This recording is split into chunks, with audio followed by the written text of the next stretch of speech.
Anem al punt 5 del temari, anem a parlar de sistemes compatibles determinats. En aquest cas anem a veure quin aspecte tenen.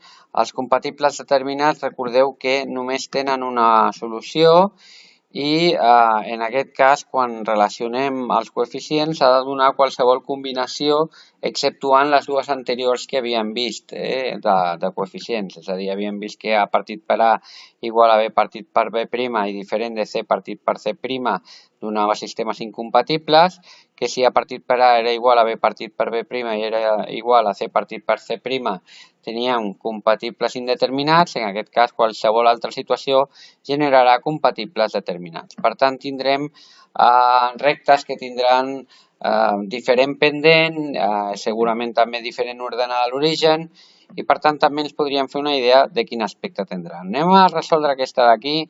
La primera és com sempre la mateixa d'abans, la y passaria positiva, el menys 4 passaria positiu a l'altre costat i ens quedaria igual a 2x més 4, i l'altra, si aïllem la y, el 3x passaria negatiu, per tant seria igual a menys 3x menys 1. Si construïm les taules de valors, la primera ja l'hem comentat més d'una vegada, quan la x val 2, 2 per 2, 4, més 4, 8, quan la x val 1, 2 per 1, 2, més 4 serien 6, en aquest cas també van de 2 en 2, per tant seria 6, 4, 2, 0, i per l'altra, quan la x val 2 seria menys 3 per 2, menys 6, menys 1, menys 7, quan la x val 1 val menys 3, menys 1, menys 4, fixeu-vos que van de 3 en 3, per tant, menys 1, 2 i 5. Quan traslladem aquestes dues rectes,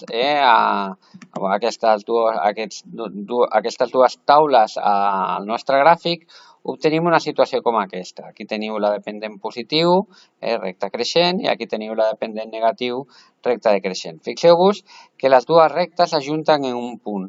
Aquest punt d'aquí compleix l'equació de les dues rectes a la vegada. Per tant, serà la nostra solució, la solució del nostre sistema.